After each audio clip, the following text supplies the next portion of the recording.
We can plant as many as 18 different types of trees, but only 5 of them are actually suitable for making a profit. In this video, we'll thoroughly analyze all aspects of forestry profitability, including tree growth time, log length, chipping, and more. I'm focusing on 5 trees because the rest are more ornamental. Trimming the branches takes too much time to be worthwhile. This is the penultimate video in the series where we delve into the economics of Farming Simulator 25. In the next video, the long-awaited factories will make an appearance, so make sure to subscribe to not miss it. For now, let's head to the forest, or rather to planting one. Although planting isn't strictly necessary, as every map allows us to buy existing forests. However, the ones available in the game aren't very large. If someone wants to focus solely on forestry, the Asian map is the best choice, as it has the largest forest. There, you'll find many old trees and fully grown ones, which are the most relevant to us. Speaking of old trees, if you're exclusively into forestry, there will come a point where planting a new forest becomes necessary. This raises the question, how long will it take? It's not just about the time it takes to plant them, which is also time consuming, but the even longer wait for full tree growth. Unfortunately, the game doesn't provide a built-in system for tracking tree growth like it does for crops. The HUD information about trees is very limited. Thankfully, there's a mod that expands this information. With it, you can constantly monitor how much time is left and how many growth stages remain until the trees reach full grown. Additionally, I've prepared a special growth ranking for all tree types, so you'll know exactly what to expect. The longest growth time is 10 years or 120 months. Just skipping through this period will take some time.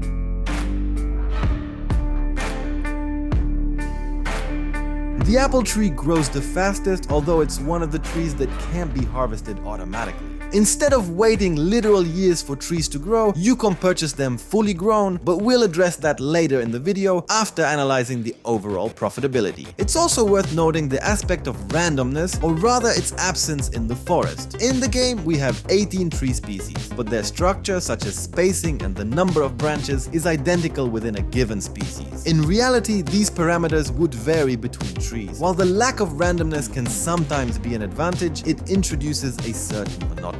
Before we dive into profitability, looking at log lengths and chip earnings, we need to pick the best trees. We have all the trees side by side and know their growth times, so it's time to choose the cream of the crop. Starting with the 5 mentioned earlier in the video, I specifically mean trees that can be cut with a harvester. I tested this by driving the machine to each tree. If it lit up red, it meant either the machine needed replacing or the tree could only be cut manually. When it comes to switching machinery, 4 types of trees can be cut with standard equipment, while one requires specialized machinery with a minimum cutting thickness of 120 centimeters. Interestingly, this specialized machine is only needed for one tree type, which is relatively scarce on the original maps. Moreover, it takes a full 10 years to grow, so anyone looking to use this equipment has a significant challenge ahead. Returning to the selection of the best trees, this species can be excluded due to its growth time and the necessity of specialized equipment. If we consider growth time, it's also worth reconsidering the Scotch pine, which takes 10 years to grow. However, its height compensates for the time, as it's twice as tall as beech and aspen, making it a better overall choice. Additionally, this tree cannot be overlooked in the video, as it appears abundantly on the Asian map, home to the largest forest. At the top of the list, however, I'd place the lodgepole pine. Among the trees suitable for automation, it has the shortest growth time and ranks second in height. Personally, I wouldn't bother planting other species.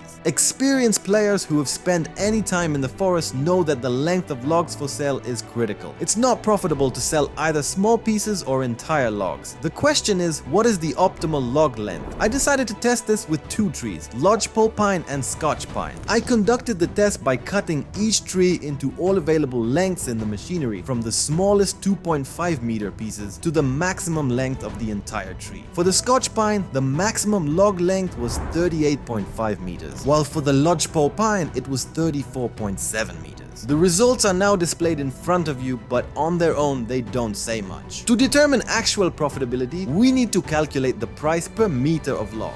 It's clear that selling the entire tree is the least profitable option. Logs cut to 6 meters are the most profitable, though for Scotch pine, 5 meter pieces might be a better choice. Let's move on to practice, the actual profitability. When cutting Scotch pine into 6 meter pieces, you get exactly 6 pieces, but the tree's end vanishes because it becomes too thin. end. With lodgepole pine, the end doesn't vanish, so you get 5 pieces of 6 meters each and a leftover piece measuring 4.7 meters. In summary, cutting lodgepole pine into 6-meter pieces earns you 6,787, whereas Scotch pine only brings in 2,585. A difference of over 3 times, primarily due to the thickness of the logs. To wrap up the topic of logs, it's worth mentioning an excellent mod for lumberjacks, especially those using chainsaws. This mod significantly enhances the chainsaw, adding several useful features. The most practical is the ability to see the length you're cutting a log into. Additionally, the mod allows you to remove stumps with a chainsaw, which can be handy if they're obstructing access to other trees. The mod also enables temporary or permanent activation of super strength, along with several other less notable features. It's definitely worth checking out. Selling logs isn't the only way to profit from forestry. Another significant aspect is wood chips, which many players consider one of the easiest ways to make money. It's time to take a closer look by processing the previously mentioned trees, lodgepole pine at a length of 34.7 meters and Scotch pine at a length of 38.5 meters into wood chips. From the first tree, I obtained 21,136 liters of wood chips, and from the second, 8,494 liters. The highest price for wood chips I've encountered was 981 per 1,000 liters. After doing the math, it turns out that converting one lodgepole pine into wood chips can earn you nearly 21,000, while for Scotch pine, it's over 8,000. Interestingly, for the first tree, the profit from wood chips is 3 times higher than selling it as logs, whereas for Scotch pine, the difference is negligible. Wood chips are therefore a fascinating topic, but I'll present a detailed comparison with other earning methods later in the video. Now that we know how much we can earn from selling a tree as wood chips or logs, we can answer the question, is it more profitable to plant trees or buy them in the construction menu? Using lodgepole pine as an example, a fully grown tree costs 2,700 in the shop. Selling it as logs earns over 4,000 and processing it into wood chips brings in nearly 18,500. This shows that buying mature trees is more profitable than planting them, as the growth process is time consuming.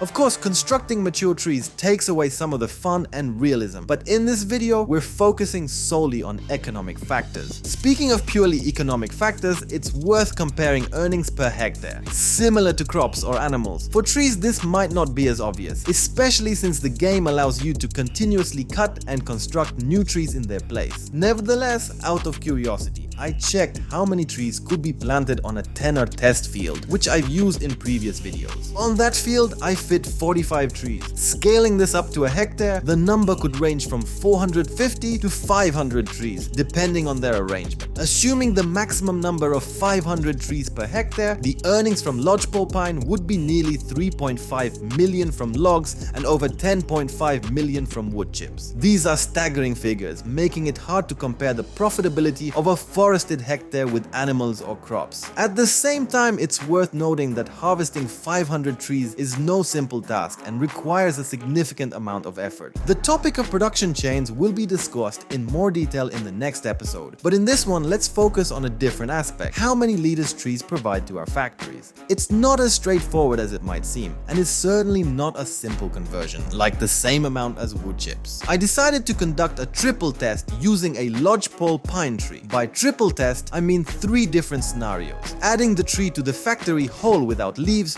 whole with leaves, and cut into 6-meter logs, though naturally the latter was slightly shorter overall. The results turned out to be quite interesting. I initially assumed that including leaves would result in fewer liters, though logically that wouldn't make much sense. However, the test revealed that adding a tree with leaves produces a few liters more. I repeated the test multiple times, and even though I added logs of the same length, the results varied by 1 or 2 liters in the cases of a whole tree without leaves or cut into pieces. Interestingly, a tree with leaves consistently produced about 10 liters more. The takeaway is simple: don't remove the leaves from trees before sending them to the factory, as you'll always gain a few extra liters. You can also use a special vehicle to transport entire trees, even those weighing 15 tons, directly to the factory. However, there's a noticeable issue here. While a 13-ton tree yields 20,000 liters, this is only about 4 times more than what a lodgepole pine weighing just over 2 tons produces. This ratio seems odd, and honestly, I'm not sure what explains it. If you have any theories, feel free to share them in the comments, and don't forget to subscribe so you won't miss the next episode. See you soon!